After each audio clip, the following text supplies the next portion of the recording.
자, 우리 옆 사람 감사합니다. 하나님께서 기뻐하십니다. 오늘 나온 여러분 모두를 주님께서 기뻐하시고 함께 하실 줄 믿습니다. 아멘. 또 한 번 인사하죠.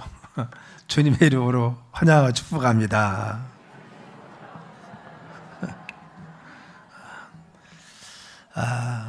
오늘은 하나님을 섬기는 자가 어떤 삶을 살아야 되냐라는 겁니다. 오늘 본문의 말씀을 보면은 하나님을 따르는 복된 삶이 무엇이냐, 신약계에 심겨온 나무와 같이 늘 그 삶에 축복하시는 삶은 하나님께서 악인의 길을 따르지 않고 죄인의 길에 서지 아니하며 오만하고 교만한 자리에 자리에 앉지 아니하고 오직 여호와 율법을 즐겨하고 그 율법을 묵상하고 따르는 자들을 주님이 축복하신다고 했습니다. 그들의 삶을 축복하여서 하나님의 선하시고 또 인자하심이 넘치도록 그 삶을 함께 하시고 평강의 내로 지켜주신다고 말씀하였습니다. 자, 그러면 하나님 정말 참되게 섬기는 믿음의 삶, 그래 신약가에 심겨온 나무와 같이 늘 하나님의 선하시고 인자하심이 따르는 삶을 살기 위해서 우리 믿음의 삶은 어떻게 살아야 됩니까? 그래서 하나님을 섬기는 자, 우리들의 삶의 자세와 믿음의 태도에 대해서 말씀을 나누려고 합니다. 첫째는 하나님 섬기는 자의 삶을 하나님을 경외심을 가지고 살아야 됩니다. 여기서 경외심이라는 것은 무엇입니까? 하나님 앞에 거룩하고 두렵고 떨리는 마음으로 늘 주님 전 앞에 서 있는 것입니다. 우리가 가까이 있으면은 뭔가 긴장감이 풀어지고 그리고 경외심을 잃어버릴 경우가 있습니다. 아담과 하와가 그렇습니다. 하나님께서 그들을 사랑하셔서 그들을 하나님 형상대로 만드신 후에 당신이 창조한 모든 것을 그들에게 다 맡겼습니다. 하나님과 늘 동산에서 같이 있었고 같이 동행의 삶을 사니까 하나님에 대한 말씀에 대한 두려움과 그리고 그 말씀을 따르려고 하는 순종의 마음에 놓쳐버린 겁니다. 그래서 그는 바로 하나님의 지극히 사랑을 받았기 때문에 사랑 가운데서 그 말씀에 귀를 기울이고 따랐던 것이 아니라 하나님 말씀을 이제는 가볍게 여겨서 그 말씀에 벗어나게 된 것입니다. 그래서 동산 중앙에 있는 나무 실과를 따먹지 말라고는 하나님 명령에 대해서 그는 그 말씀을 지키지 못하고 결국은 범하고 말았다는 겁니다. 그로 인해서 바로 이같이 그 마귀의 종대에서 하나님과 멀어지게 되었습니다. 그래서 하나님과 멀어진 삶을 살 수밖에 없었다는 것입니다. 물론 하나님이 그들을 사랑하시지 않은 것이 아니죠. 사랑했지만 그러나 그 사랑 가운데서 누리고 정말 말씀에 순종한 것이 아니라 그렇지 못했다는 겁니다. 그런데 반면에 예수님은 그렇지 않았습니다. 예수님은요 바로 하나님과 늘 동행했습니다. 일평생 사시면서 하나님과 떨어진 적이 없습니다. 그래서 말씀에 듣고 하나님과 동행하고 하나님과 함께하는 삶을 살았다고 성경을 이야기합니다. 그런데 그분은 끝까지 하나님 말씀을 귀히 여기고 그 말씀을 순종하는 믿음의 삶을 산 것입니다. 우리는 요한복음 6장 38절 보면은 39절에 이와 같이 말씀했습니다. 내가 하늘에서 내려온 것은 내 뜻을 행하려 함이 아니요 나를 보내신 이의 뜻을 행하려 함이라 했어요. 그렇죠. 주님은 바로 아버지의 뜻을 행하려고 이 땅에 보냈습니다. 그래서 나를 보내신 이의 뜻은 내게 주신 자 중에 내가 하나도 잃어버리지 아니하고 마지막 날에 다시 살리는 그것이라고 했어요. 그래서 예수님은 영혼을 구원하기 위해서 한 생명도 놓치지 않기 위해서 끝까지 헌신하고 희생하시고 말씀을 전파하시고 치유하셨습니다. 뿐만 아니라 우리 인간의 모든 죄를 위해서 십자가에 달리셔서 마지막 피 한 방울까지 다 흘리셔서 우리의 죄를 사하시기 위해서 그 말씀에 순종했던 것을 알 수가 있습니다. 하나님과 늘 동행하고 가까이 있었지만 가까이 있으면 우리는 자칫 잘못하면 그 말에 귀 기울이지 않을 수가 있습니다. 사람들이 그렇죠. 가까이 있는 사람들은 별로 귀중하고 소중하게 생각하지 않습니다. 그렇죠. 아담과 하와도 그랬습니다. 가까이 계신 하나님에 대해서 정말 귀히 여기고 그 말씀을 소중히 여기고 그 말씀에 순종했어야 그렇지 못했습니다. 그런데 예수님은 그렇지 않았습니다. 예수님은 바로 하나님과 가까이 있었지만 늘 순종하고 끝까지 말씀에 복종하면서 그 말씀을 지키려고 했던 것을 볼 수가 있는 것입니다. 우리 믿음의 사람들, 하나님의 사람들은 늘 하나님 말씀을 순종하는 경외심을 가지고 사는 것이 중요하다는 겁니다. 창세기 20장에 보면은 아브라함이 블레셋 땅인 그랄 땅으로 갑니다. 그곳에서 바로 그곳 그랄 왕이었던 아비멜렉을 만납니다. 아비멜렉이 보니까 아브라함과 동행하고 있는 사라가 너무나 아름답고 예뻤습니다. 그래서 바로 묻습니다. 그 여자가 누구냐라고 물었어요. 이때 아브라함은 제 아내입니다 라고 이야기하지 못했어요. 왜요? 혹시 자기 아내를 빼앗아 가고 자기를 죽일까 봐 그렇게 이야기하지 못하고 두려워서 그는 어떻게 합니까? 바로 내 누이 동생이라고 합니다. 그래서 바로 이 아비멜렉은 사라를 정말 데리고 자기 궁전으로 들어갔습니다. 그런데 그날 밤에 하나님이 나타나신 겁니다. 그래서 말씀하실 그 여인이 낮에 만났던 그 아브라함의 아내라는 겁니다. 내가 만일 그 여인에게 손을 대면은 네가 죽을 거라고 이야기합니다. 바로 꿈에 나타나서 하나님 말씀하시자 그는 그 말씀을 듣고 나서 두려웠습니다. 그래서 그 말씀에 순종해서 사라를 돌려보냅니다. 그리고 아브라함을 그 땅에서 떠나게 한 것을 알 수가 있습니다. 하나님을 두려워했다는 거죠. 말씀하시는 하나님, 꿈에 나타나신 하나님, 경고하신 하나님, 그리고 내 심령 가운데 와서 정말 감동 주신 하나님 말씀에 그는 순종해서 두려운 마음으로 말씀에 순종했다는 것을 알 수가 있습니다.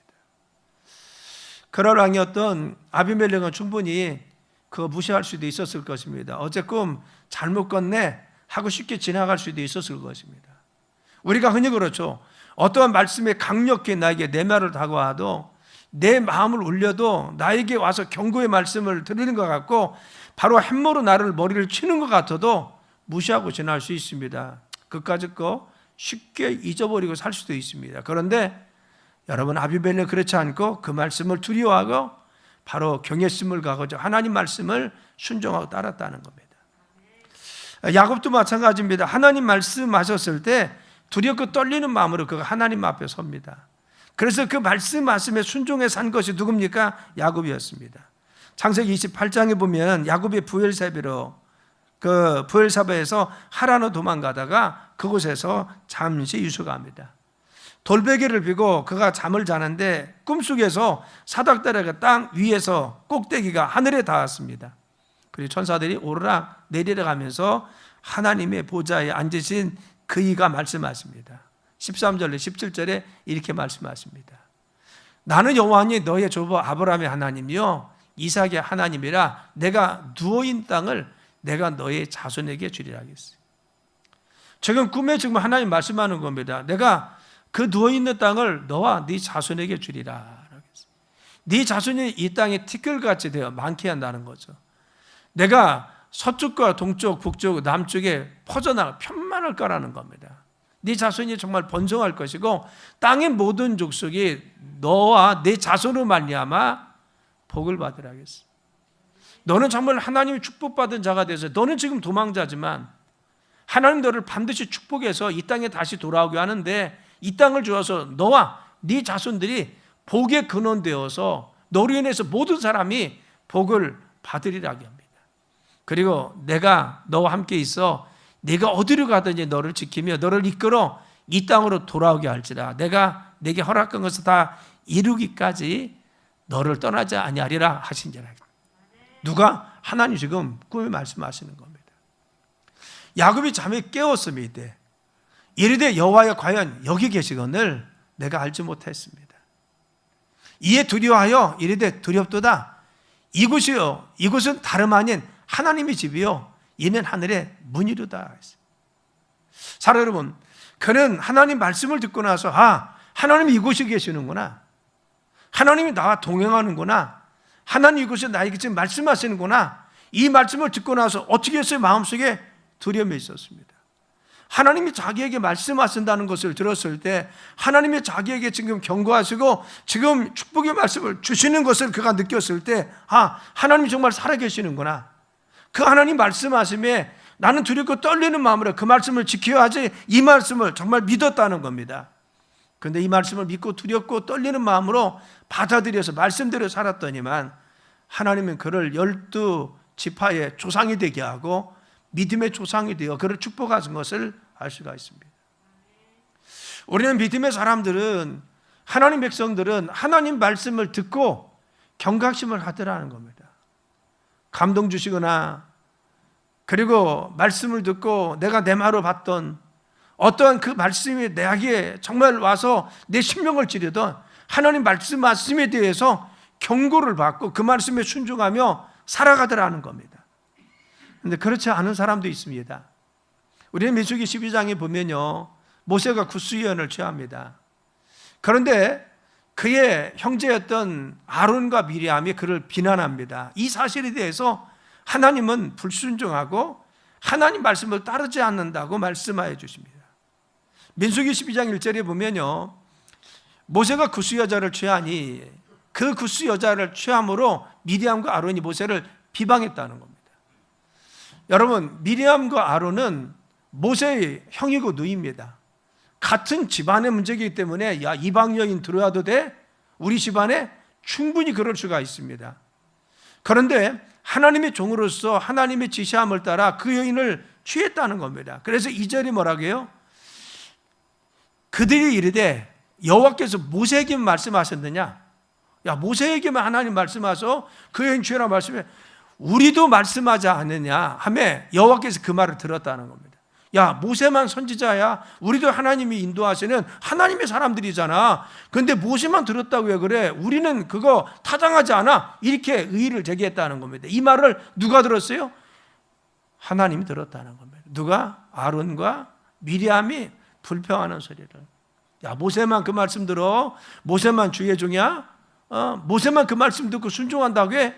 이 말에 대해서 거부감을 느끼고 불평했을 때 말을 들었다는 겁니다. 그 3절에게 뭐라 하겠어요? 이 사람 모세는 온유함이 지면의 모든 사람보다 더하더라. 4절. 여호와께서 갑자기 모세와 아론과 미리암에 이르되 너희 세 사람은 회막으로 나오라 하시니 이 세 사람이 나갔다는 겁니다. 이 소리를 듣고 불렀습니다. 그리고 5절에 이제 구분합니다. 5절. 여호와께서 구름 기둥 가운데서 강림하사 장막 문을 서시고 아론과 미리암을 또 따로 부르십니다. 그리고 이 두 사람이 나아가매 6절 이르시되 라고 했어요. 누구에게? 미리암과 모세, 그 아론에게 이야기합니다. 들으라는 겁니다. 그렇죠? 그리고 뭐라고 했어요? 바로 이 아브라함에게 그 모세에게 말씀하신 그 말씀이 하나님께서 하신 말씀이라는 것을 이야기합니다. 그리고 8절에 보면 이와 같이 이야기합니다. 8절. 그와는 내가 대면하여 명백히 말하고 은밀한 말로 하지 아니했다는 겁니다. 나는 모세라는 주의 종을 통해서 지금 말씀하고 그를 통해서 지금 하나님이 늘 이루고 있는데 내가 은밀히 말하지 않고 분명히 이야기했는데 그겁니다. 그는 또 여호와의 형상을 보거늘 너희가 어찌하여 내 종 모세를 비방하기를 두려워하지 않느냐 하겠어요.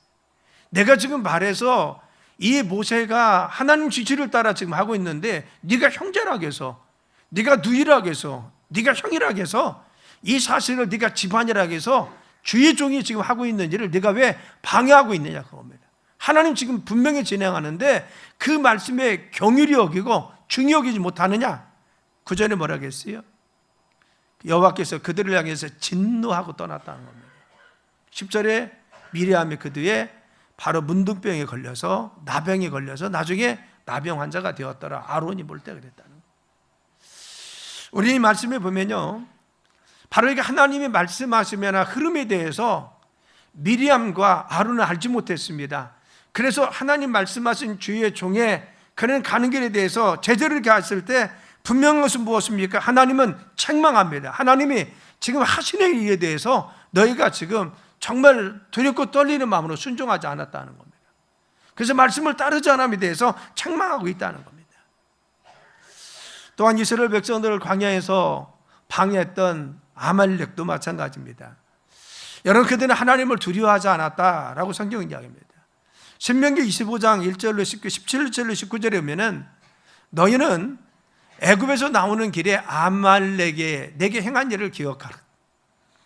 그들이 너를 길에서 만나 내가 피곤할 때 내 뒤에 떨어진 약한 자를 쳤고 하나님을 두려워하지 아니하였느냐고 했어요. 하나님이 이스라엘 백성들을 인도하고 있는데 아말렉은 그중에 약하고 처져 있는 자들을 바로 쳐서 그들을 죽였다는 것입니다. 그러므로 내 하나님 여호와께서 내게 기업으로 주어 차지하게 하시는 땅에서 내 하나님 여호와께서 사방에 있는 모든 적군으로부터 내게 안식을 주실 때, 이게 뭐예요? 너희 이스라엘 백성들이 가나안 땅에 정착할 때 그겁니다. 들어가면 너는 천하에서 아말렉에 대한 기억을 지워버리라. 너는 잊지 말라겠어요. 그들을 지워버려. 왜? 악행을 행하기 때문에. 내게 안식을 주실 때 너는 천하에서 아말렉에 대한 기억을 지워버리라. 너는 잊지 말지어다 라고 이야기합니다. 하나님은요, 하나님이 가시는 길을, 믿음의 사람을 인도하시는 길을 방해했던 기들을 뭡니까? 천하에서 이름을 도말시켜서 없앤다고 말씀하여 주시는 겁니다. 우리는 하나님을 사랑하는 자들은요, 하나님 섬기는 자들은 하나님 말씀에 순종하고 따라야 될 줄 믿습니다.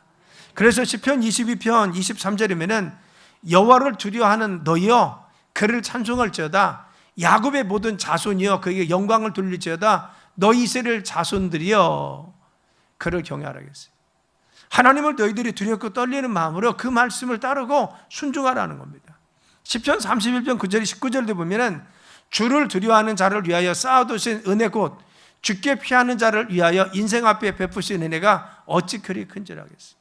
하나님 말씀을 순종하고 경외하는 마음으로 따르는 자를 향해서 하나님이 예비하신 기업과 축복들이 크다는 것입니다. 우리가 하나님 말씀 가운데 순종하는 믿음, 경외심을 가지고 주님 말씀을 따르는 삶이 되길 예수님의 이름으로 축원합니다. 내게 말씀하시고 은혜 받게 하시고 그리고 지시하실 때 우리는 그 말씀에 순종하는 것이 중요하다는 것입니다. 두 번째는 하나님 섬기는 자는 어떻게 삽니까? 정말 시냇가에 심기운 나무와 같이 늘 주님의 축복하시는 삶. 그 삶은 무엇입니까? 하나님을 사랑하는 마음을 가진 자를 주님의 축복하여 주시는 겁니다. 그래서 시편 73편 23절, 25절에 보면요, 하늘에서는 주 위에 누가 내게 있으리요 땅에서는 주밖에 내가 사모할 대상이 없다는 겁니다. 이 뜻이 무엇입니까? 내가 하늘을 봐도 내가 정말 섬길 수 있는 분은 하나님밖에 없다는 겁니다. 창조자이신 그분. 세상의 모든 것은 피조물이기 때문에 어떤 해와 달과 별도, 세상에 있는 어떤 것도 하늘에 있는 거 내가 섬길 수 없다는 겁니다. 하나님밖에는. 또 땅에 있는 거, 내가 주밖에 사모할 거, 물질도 그리고 세상에 있는 어떤 것도 내가 사모하고 사랑할 것이 아니라 나를 인도하시고 사랑하시는 하나님밖에는 사랑할 대상이 이 삶을 살면서 없다는 겁니다. 왜 그래요? 세상은 다 변하는 거죠. 하나님은 창조자이시고 세상의 모든 것은 피조물입니다. 그래서 피조물은 변하게 되어 있습니다. 그래서 하나님은 영원히 변치 않습니다. 우리를 사랑하시는데 그 사랑도 변하지 않습니다. 그래서 변치 않는 하나님밖에는 우리가 사랑할 대상이 없다라고 고백하는 겁니다. 여러분, 우리가 하나님을 사랑하는 믿음의 삶이 되길 간절히 축원합니다. 누구를 사랑해요? 세상을 사랑하는 것이 아니라, 세상에 있는 힘을 사랑하는 것이 아니라 하나님을 사랑하는 믿음의 백성이 되어야 됩니다. 우리가 사랑하면 나타나는 증상이 무엇입니까? 여러분, 그리워하고요, 사랑하면요 즐거워합니다. 여러분, 내가 사랑하면요 그리워져, 자기 보고 싶어집니다. 가까이 하고 싶습니다. 그렇죠. 하나님 사랑하는 사람도 마찬가지입니다. 하나님을 가까이 하고 싶고 하나님께 자꾸만 즐겨하고 그리워지는 것입니다. 우리가 교회에 나오는 이유가 무엇입니까? 하나님 그리워하기 때문에 이 성전에 계신 살아계신 하나님 만나기 위해서 주님의 집에 와서 주님께 예배하고 경배하는 것입니다. 하나님 그리워하지 않으면 교회 나오지 않습니다. 하나님 사랑하지 않으면 교회 나오지 않는 거죠. 하나님을 사랑하기 때문에 시간도 되는 거죠. 그래서 예배 참여합니다. 구분합니다. 물질도 구분해서 11조하고 감사합니다. 내 삶의 시간을 중에서 내가 수고하고 봉사하고 헌신하는 것입니다. 왜? 사랑하기 때문에. 주님의 몸된 제단에 와서 봉사하고 헌신한 이유는 하나님 사랑하기 때문에 그렇다는 겁니다. 요즘 카타르에서 월드컵 하고 있죠. 이제 8강 이제 전을 어제 오늘 아마 새벽에 했을 겁니다. 우리하고 싸웠던 팀이, 우리를 16강에 떨어뜨린 팀이 8강 못 강이 브라질 팀이죠. 근데 브라질 올라갔어요? 못 올라갔어요? 못 올라갔어. 어떤 분이 그러더라. 브라질이 우승을 해야 우리가 체면이 산대. 왜 그러냐 그랬더니만 일본은 승부차기에서 졌지만 우리는 브라질이 우승하면 그래도 우승팀한테 졌어. 그래서 8강 못 가서 그러는데 브라질이 져가지고 우리가 체면이 더 구겨졌습니다. 이제 4강이 이제 선정이 됐는데 조별로 결 때 그런 일이 있었죠. 우루과이 강팀이잖아요. 0대0 비겼습니다. 그때 정말 잘했어요. 가나 이길 줄 알았습니다. 근데 3대1로 졌습니다. 그래서 탈락하는 줄 알았어요. 16강 못 갈 줄 알았어요. 그랬더니 그 강팀인 포르투갈하고 싸워서요 2대1로 극적으로 이겼습니다. 제가 그날은 새벽에 보았는데요. 그 마지막에 이렇게 골 넣는 거 손흥민이 막 그냥 몇십 미터를 질주해 가고, 그리고 황희찬한테 패스를 또 기가 막히게 해줘서 골이 냈을 때 우리 딸내미가 보다가 아빠 졌네 하고 들어가더라고요, 자러. 그리고 나서 한 2분 지나서 그 현상이 난 거예요. 그래서 내가 불렀어요. 야, 골 넣었어! 그랬더니만 사모님이 깜짝 놀라가지고 나온 거예요. 쳐다만 있고 무슨 일이야 무슨 일이야 그러는 거예요. 얼마나 기뻤는지 몰라요.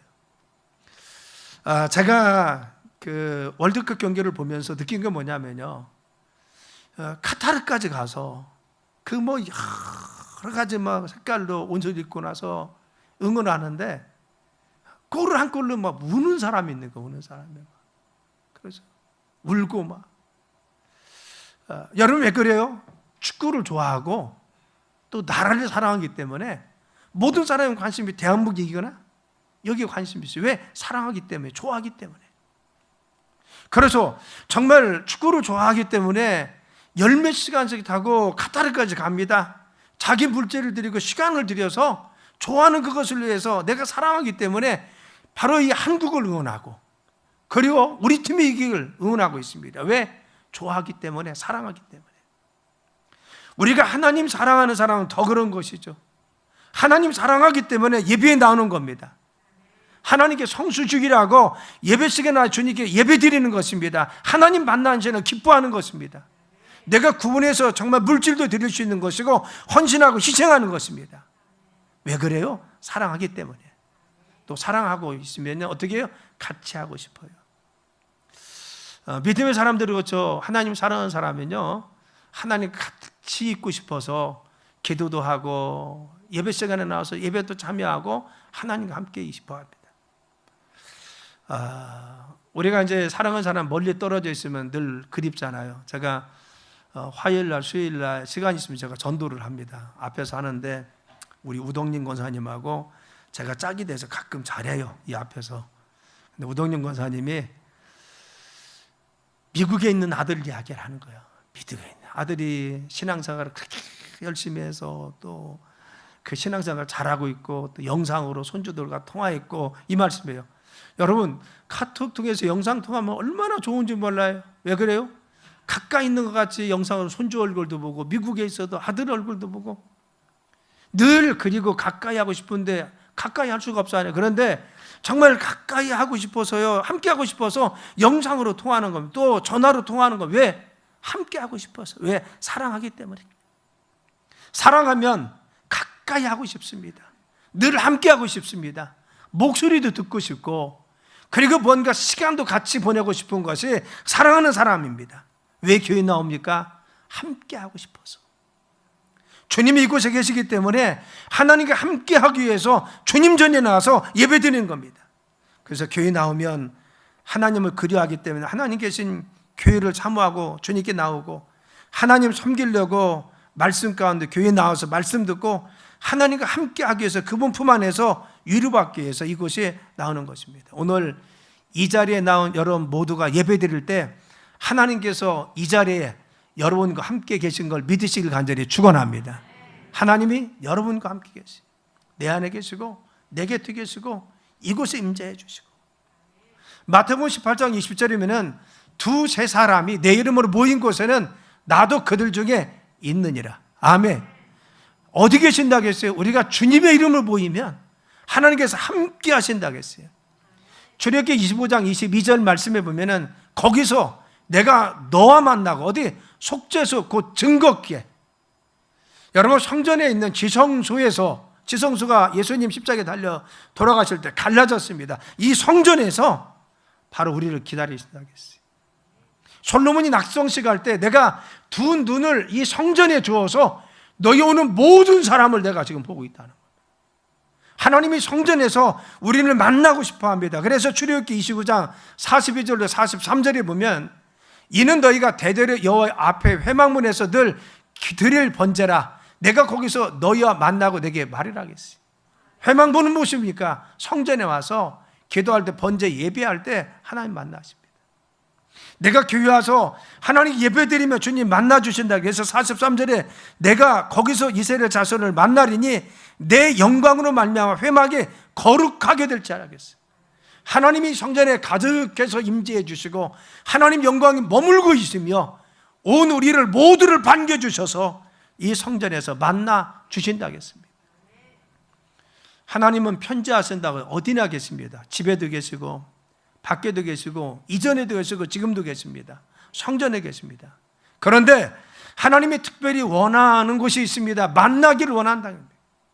믿음의 성도라, 내가 너를 꼭 만나고 싶다. 이곳이 무엇입니까? 다른 곳이 아닙니다. 성전, 하나님의 집에서 주님 만나자고 했습니다. 그래서 하나님을 사랑하는 자들은 하나님이 전에 나와서 예배드리고 주님을 찬양할 수 있는 것입니다.